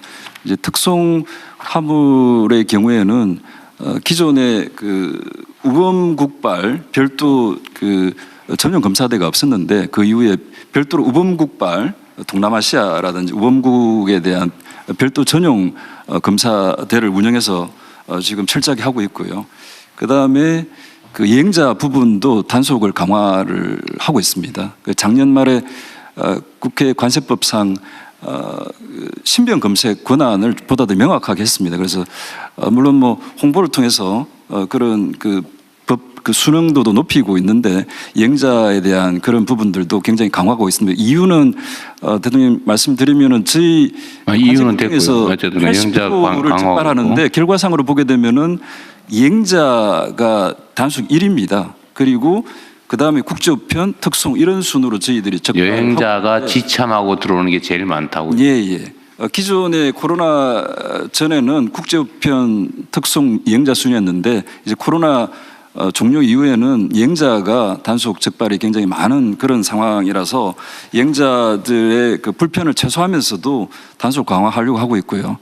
그 다음에 이제 국제우편 말씀하신 그런 부분들도 철저히 단속을 1차 저지선 단속을 보다 더 강화하고 있고 그리고 한편으로는 그 말씀하신 2차 저지선 부분들을 동서울 집중우체국의 그총 우정사업본부랑 같이 해서 10명이 지금 실제로 운영을 하고 있습니다. 그리고 또 추가적으로는 뭐 검색기라든지 장비 이런 것들도 그 교체를 하려고 하고 있습니다. 그래서 철저하게 저희들이 국경상에서 단속을 계속 강화하는 노력들을 하고 있습니다. 자, 반입을 검색을 통해서 차단하는 거, 그거는 관세청이 주로 하는 일이 되고, 그거는 여행자뿐만이 아니라 무슨 저기 컨테이너나 뭐 요새 희한한 방법으로 배 타고 아예 싣고 들어오다가 제주 해안에 떨어뜨려 가지고 해안에 떠내려고 막 그러고 있더군요. 어쨌든 그런 것도 있고. 그러면 그 전에 왜 제가 우편 집중국에 그 인력을 확보해 가지고 우편물 검색하라고 한 거는 지금 어떻게 됐습니까? 예. 우편 집중국과 관련해서는 저희들이 이 우편 집중국이 몇 군데인데 몇 곳에 몇 명이 나가서 어떻게 하고 있어요? 네, 지금 우편 집중국이 총 22군데인데 저희들이 그동안 그 업무 보고 이후에 그 수시직제를 행안부에 신청을 했고 지금 이제 내용들이 거의 초안 단계는 완성이 된 상태입니다. 그리고 22개 집중 우체국이 있는데 그 가운데 지금 2월 3일자로 5개 부분을 확대해서 그렇게 운영을 하기로 그렇게 일단 지정을 했습니다. 지금까지는 1월 말부터 운영을 하고 있는데 지금까지는 2차 우편 집중국에서 아직 적발된 사례는 나오고는 있지 않습니다만은 계속 장비 확충이라든지 탐지견 투입이라든지 또 이번 주 오후에 지금 그 우정사업본부랑 제가 그 MOU를 체결할 계획인데 보다 더 네, 그러면 아직은 실제로 착수를 못한 것 같고 5군데만 할 게 아니라 어쨌든 행안부도 인력 빨리 배치해 주시고요. 예, 그렇게. 그 기재부도 예산은 기재부가 안 하구나. 그렇습니다. 네, 곧 예산 빨리 챙겨주고 하여튼 국민들이 오염돼 가고 있는 상황인데 속도를 좀 더 내주시도록 하십시오. 예, 어쨌든 들어오는 거 막는 건 그렇고 이제 추적해서 잡는 거는 아마 검찰도 그 인력 조직이 좀 있는 것 같은데. 네, 아까 말씀드린 합동수사본부에서 그 형태들의 일을 하고 있고요. 관세청 통해 가지고서 만약에 이제 어떤 문제 있는 우편물 형태로 뭐가 들어오게 되면 그걸 이제 수사기관으로 연계해서 통제 배달 같은 형태로 해서 실제 그 투약하고 유통하는 사범들을 적발해서 처벌하고 있습니다. 투약 현장 단속도 좀 하세요? 하고 있어요? 전체적으로 봤을 때 유통 쪽은 아무래도 검찰 쪽에 강점이 있고요. 투약 쪽은 경찰 쪽에서 많이 하고 있습니다. 그 예를 들면 의심되는 장소 있잖아요. 예를 들면 말하긴 좀 그런데 클럽 이런 데를 이렇게 이제 집중적으로 기간을 정해서 단속도 하고 있어요. 그리고 클럽이 단속되면 업소에 이제 영업 정지 처분도 하고 그렇게 하고 있습니다. 좀 잡히기는 해요.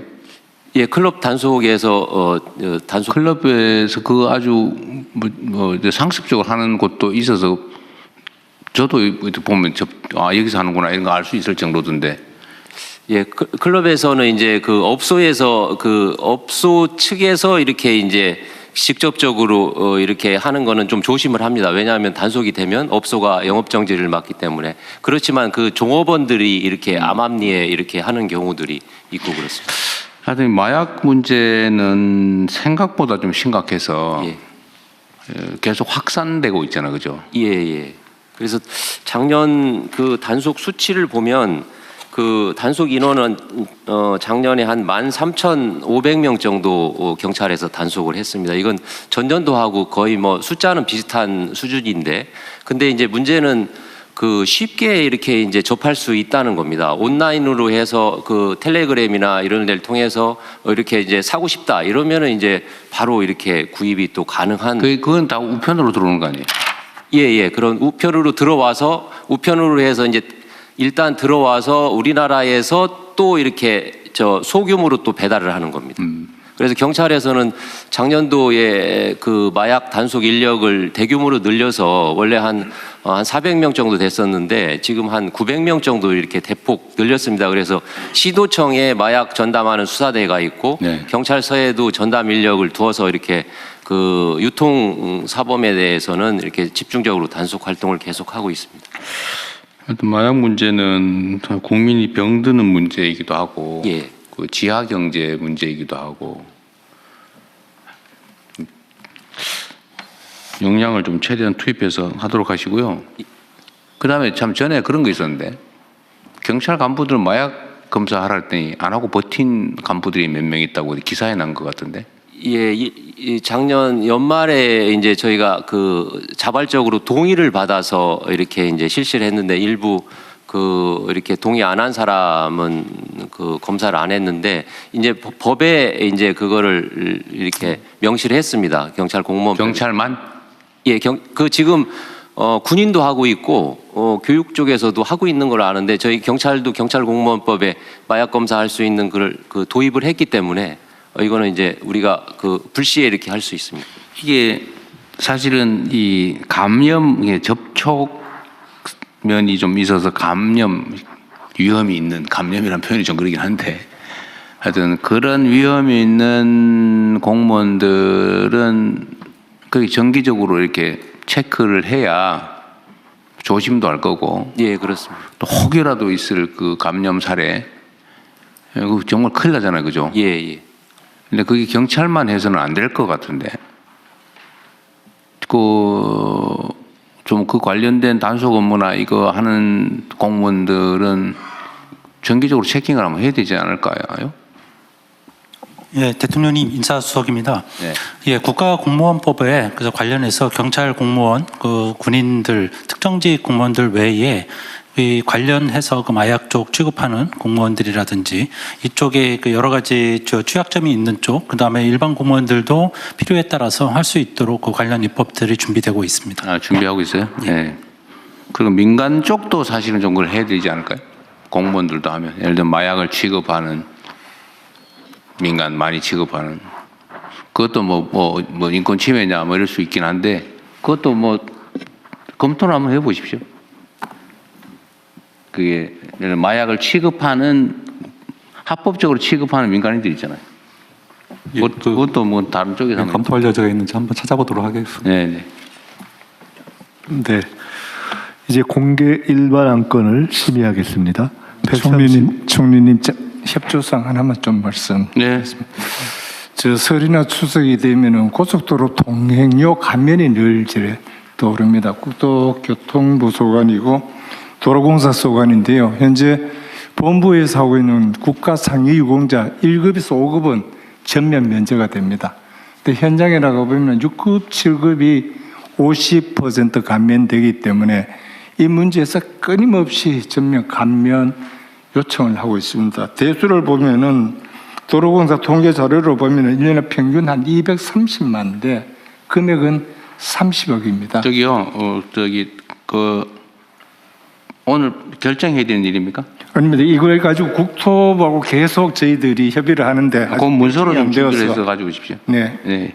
문서. 그래서 계속 협의하고 네. 좀 국토부에서 좀 협조 좀 부탁드리겠습니다. 131호 안건을 상정합니다. 국토교통부 공개. 네, 이것까지 공개 안건입니다. 국토교통부 차관께서 제안 설명해 주십시오. 네, 제안 설명드리겠습니다. 2026년 설 연휴 고속도로 통행료 면제 계약안은 설날을 맞이하여 고향을 찾는 국민들의 교통비 부담을 덜어드리기 위해서 위로도로법에 따라서 설 연휴 중에서 2월 15일부터 2월 18일까지 전국의 고속도로 통행료를 면제하려는 것입니다. 심의 의결하여 주시기 바랍니다. 네, 설 연휴 중 전국 고속도로 통행료 면제 건입니다. 다른 의견 없으시죠? 이게 지금 보건복지부 장관님 얘기하고 관계가 있는 거예요? 네, 관계 있습니다. 현재는 1급에서 5급까지 상위 유공자는 100% 감면이 되는데 설 연휴에 일반 1년 내내 된 설, 추석 그 1년 내내 고속도로 통행료를 평시에도 설 연휴 관계없이 설 연휴 관계없인데 특히 국가 유공자에 대한 통행료 면제 이야기는 별도로 안건을 준비하십시오. 네, 알겠습니다. 네, 다른 의견 없으시면 원안대로 의결하겠습니다. 다음 또 공개보고 안건입니다. 133호 안건을 상정합니다. 행안부 장관님 제안 설명 부탁드립니다. 네, 제안 설명드리겠습니다. 2025년 정보공개 종합평가 결과는 국민의 알 권리를 보장하고 정보공개제도의 신뢰성을 확보하기 위하여 정보공개법 제24조에 따라 공공기관의 정보공개 운영 실태를 평가한 결과입니다. 총 561개의 이 공공기관에 대해 5개 분야 12개 세부 지표로 실시된 이번 평가 결과는 평균 91.2점입니다. 전년 대비 1.3점이 하락하였지만 2년 연속 90점대를 유지하고 있습니다. 이렇게 하락된 이유는 질적 평가 확대를 위해서 이번 평가부터 평가 기준을 강화했고 또 신설 기관이 3곳 있었는데 운영 미흡 때문에 그 결과가 이렇게 나온 것 같습니다. 평가 등급은 최우수 115개, 우수 170개, 그리고 보통 271개이며 미흡 등급을 받은 기관은 5개로 전체 기관 대비 0.9%에 해당합니다. 기관 운영별로는 준정부 기관이 그리고 평가 분야별로는 정보공개 청구 처리 이 분야가 가장 높은 수준으로 평가되었습니다. 이런 결과를 토대로 우수 기관에는 정부 표창을 수여하고 미흡 기관에는 운영 실태 개선 권고와 맞춤형 이 컨설팅을 실시할 예정입니다. 우리 정부는 투명성 및 책임성 강화를 통한 국민의 신뢰 확보를 핵심 국정 방향으로 삼고 있습니다. 이에 따라 현행 평가 체계가 형식적으로 운영되는지 들여다보고 공공기관의 실질적 투명성이 확보될 수 있도록 평가 지표 전반을 재검토 보완해 나가겠습니다. 심의 접수하여 주시기 바랍니다. 네, 충분히 설명 주신 것 같습니다. 네. 다른 의견 없으시면 원안대로 접수하겠습니다. 비공개 부처 보고로 넘어갑니다.